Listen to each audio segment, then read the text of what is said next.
What's going on, everybody? Hope everybody's doing well. So for today's video, we're actually going to talk about Miguel Torres El Pollo's Tumbao.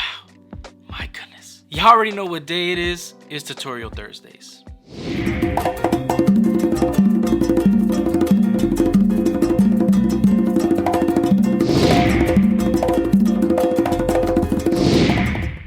Welcome to Percussion Life. My name is Eric Perez. Some of you already know that by now, but just had to welcome you to the channel. And I do hope that you enjoy these videos. And if you haven't subscribed already, just hit that subscribe button, hit the notification button, find out whenever I upload. And I normally upload videos that you request. And to all my day ones, man, thank you so much for all the love, all the support, commenting, sharing, seriously giving your input in these videos. Seriously, I appreciate all your continued support. And talking about one of my day ones, this is actually like a request from a lot of day ones. Ever since I started doing this series where I would cover a specific conga player's style tumbao and try to show and pay homage to that specific conga player, ever since I started doing that, one of the most requested conga players for me to show was Miguel Torres El Pollo, who is the conga player for El Gran Combo de Puerto Rico. I promise you, every single time I make one of these videos, Miguel Torres El Pollo's name always shows up in the comment section. When are you gonna do it? When are you gonna cover this one? Hey, when are you should show this one out. Miguel El Pollo Torres is the conga player for a very, very well-known salsa group. I'm talking very well-known, El Gran Combo de Puerto Rico. He has been their conga player for over 40 years. 40 years. I'm not even 40 years old. I'm not even close to that. And yet, he's been playing with this group for over 40 years. He's been playing for this group longer than I've been alive. That's crazy. And if you ever listen to any of El Gran Combo de Puerto Rico songs, you would understand that this music was really meant for dancing. It's very well paced and has a specific line that it carries throughout every song. So to be able to do that for over 40 years and maintain your spot, I mean, my goodness, you gotta respect that. And for me, when I was growing up, being a little young percussionist, I was so attracted to faster conga players and more technical conga players and conga players that would really kind of do things that would kind of challenge my mind. And that's who I was when I was a lot younger. But then when I understood that you need swing, that you need feeling, that you need some sort of groove to be able to carry a group or play along with the group, the more important things, the things that actually keep you in a group, that's when I started noticing people like Miguel Torres El Pollo. Yeah, very important.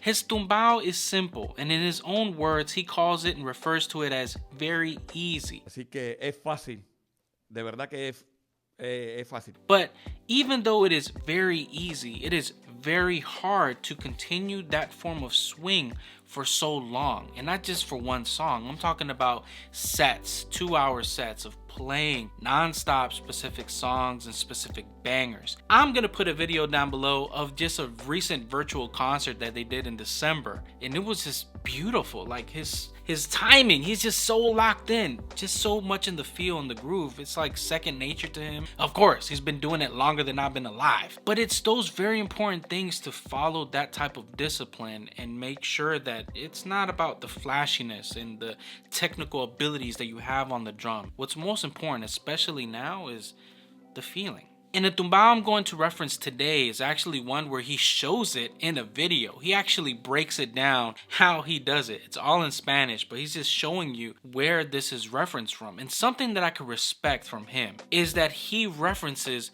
where he kind of inherited this feeling, which is from, of course, a very, very well-known, legendary pioneer, Martin Quiñones. He even references in this video that this feeling, this drive, what he calls a train, he got that feeling from Rafael Cortijo y su combo, and as well Martin Quiñones was the conga player for that and the original conga player for El Gran Combo de Puerto Rico. Eso viene de Cortijo, y el señor Martín Quiñones. And that's very important because he's saying that he's referencing this tumbao from someone that originally played and was the first conga player of the group that he's currently playing. And it's important for all of us because in order for us to understand where we should go, we need to understand where all this came from. And he says it, look, this what I'm trying to show you today, I learned it from him. But we're not talking about Martín Quiñones today. We're going to talk about him in another video, and he has a different feel as well, but again, highly influenced in what Miguel Torres el Pollo is doing.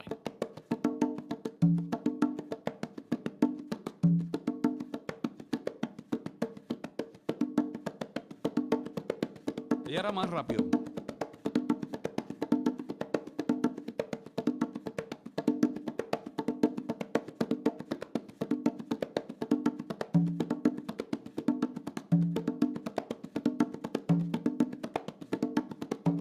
So yeah, let me show you what Miguel Torres is doing.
That is some craziness. Now imagine doing that for 2 hours.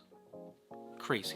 And I know it may seem very simple, but I'm telling you, to carry that type of swing, man, that's not simple at all. I'll reference the whole video down below, but I enjoy this video because he's actually breaking down how to develop that type of feel. And he's always constantly saying it's just like a train. La marcha de un tren. Tiene que sonar como si fuera la marcha de un tren. Train march.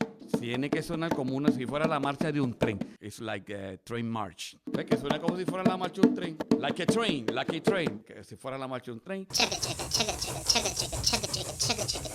And he's stating that because that is the type of feel that he is trying to deliver in the line of the type of music that he's doing. But in the way that he taught it, in order for you to learn and develop this type of feel and this type of swing,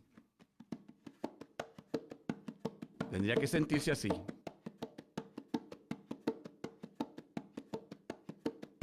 is he actually starts with a slight bass finger movement with your non-dominant hand.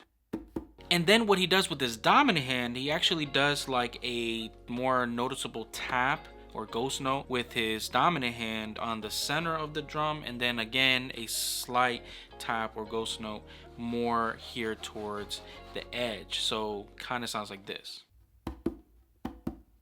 And what he does, he just continues doing those two things. So to put that together,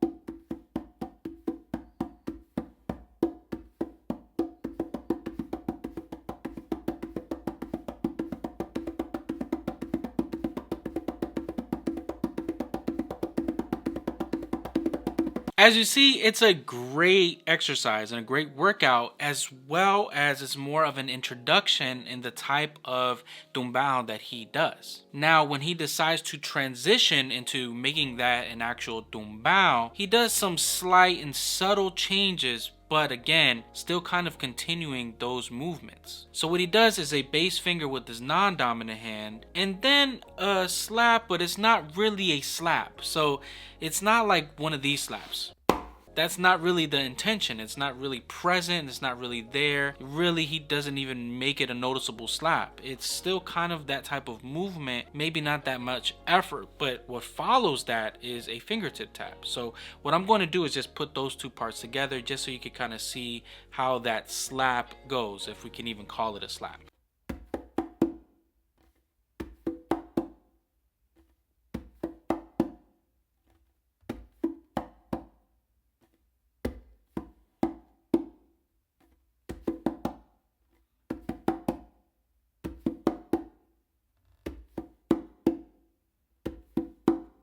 Again, it's meant to be a slap, but it's really not a slap. And then after doing that, he again goes back, does the bass finger with his non-dominant hand, again following that train feel, and then follows that up with two opens with his dominant. So it's gonna sound like this.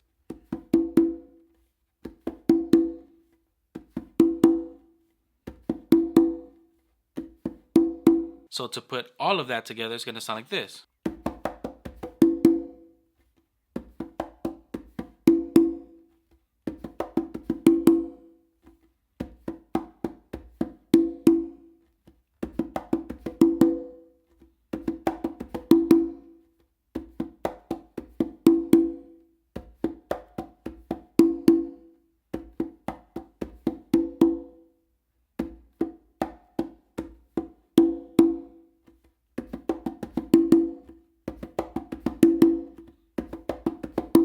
And all he does is then continue just doing that format. So he goes back to doing the bass finger and starts all over again.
It's crazy that in subtle movements and little movements, not many notes, you can get something that swings that crazy. And by habit, I'm probably adding a little bit too much slap there, but again, I can never play like Miguel Torres. And whenever he adds the second drum, the tumba part, what he does is right after doing that part where it should be the slap, right after doing that, normally it's another little ghost note tap. But rather than doing that ghost note tap, he just does an open here on the tumba and then goes back to regular scheduled programming. So to give you that example, it's gonna sound like this.